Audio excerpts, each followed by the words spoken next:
fucking RetroRyan. This is my theme song for my video. I made it for myself, so I hope you enjoy it. Yeah, I am fucking RetroRyan. I worked hard on my new YouTube video. I am fucking RetroRyan. I hope you enjoy it, cause I worked so hard on it. Yeah.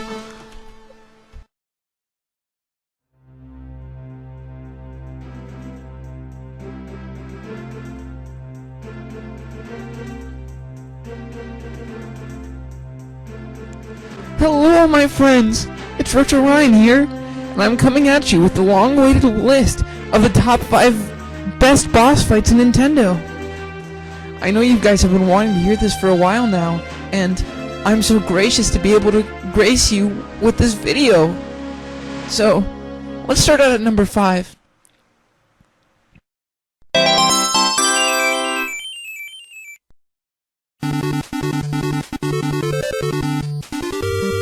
Number 5 is Gutsman from Mega Man. Gutsman is really cool because not many boss fights, not many enemies in general, can say that they're a really strong robot. See, Gutsman was originally used for construction before Dr. Wily got his evil hands on him and turned him into an evil robot to fight our titular hero Mega Man. Of course, Gutsman is a returning enemy from the franchise, constantly coming back in each and every game. But hey, I always like the classics.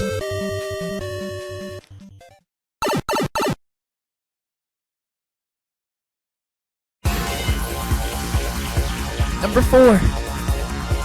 The 40 Metroids from Samus Returns on the 3DS. If you don't already know, Samus Returns takes place after the first Metroid game, which means that Samus is hunting down the remaining Metroids left in the universe. So, that means that she has to kill the remaining 40 Metroids in the world. The cool thing that Nintendo did, though, was that they designed 4 bosses for all the Metroids, which means that the same 4 enemy designs are repeating over and over again 40 times. But honestly, I really appreciate it. See, the gameplay is meant to be enjoyed on the 3DS, which makes the game so much better. If you were to play it in any other medium, it sucks, because then you'd realize that the same 40 designs are just being reused, and it's just a really lazy game in general. But hey, I played it on the DS, so I would never know. But anyways, I really liked knowing that I was going to fight the same boss for the next 10 hours, because that made me happy, and I like being happy.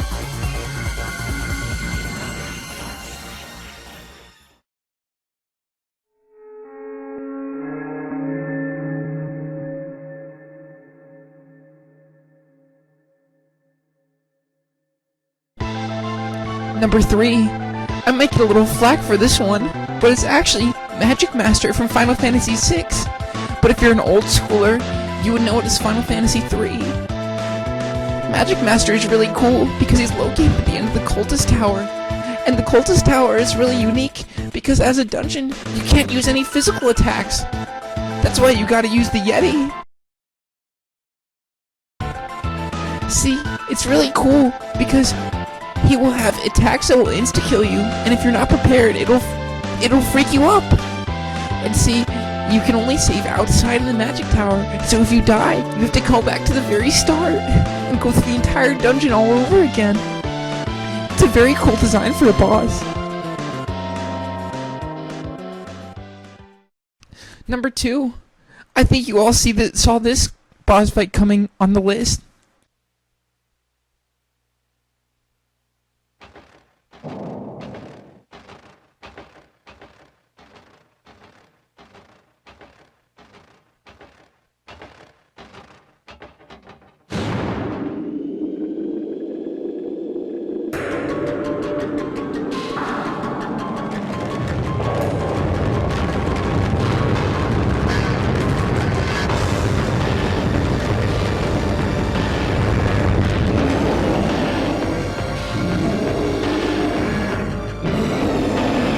It's Stardust from Metroid Prime 1. See, Thardus is a difficult boss to beat, primarily because of the number of attacks it can unleash on Samus, aside from smaller ice projectiles.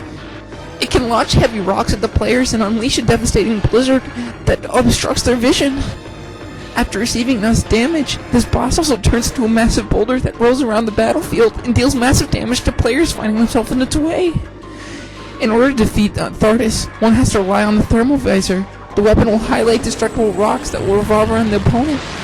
Players should lock onto these and fire away at them, with missiles and charge beams until destroyed. Methodically destroying the rocks while avoiding Thardus' attacks will eventually make the rock creature's center susceptible to damage. Destroying in the same manner as the other rocks will end the fight. See, I really like this boss fight because it utilizes the last two skills that you got previously.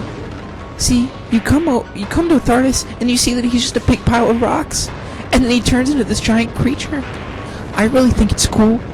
Honestly, the Space Pirates, they're a weird organization, and it's cool to see that they're experimenting on such giant rocks. See, without the thermal visor, Samus would be destroyed. See, I like Thardus compared to any other boss in the Metroid series because there is so much health. I like bosses with so much health because that means that I can wail on them forever and I can fully enjoy the essence of their boss fight. See, I remember Thardus because I spent so long learning its attack patterns and learning when to turn into a ball to roll away, even though it only gives you a half-second opportunity to do so. But honestly, that just makes for good gameplay, and good gameplay makes you remember it more, which makes it my top choice for the number 2 boss fight in Metroid, or just in general, all of Nintendo.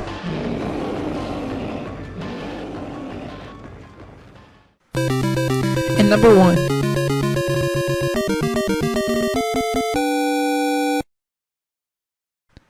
is Bowser from Mario. It's because he's really cool.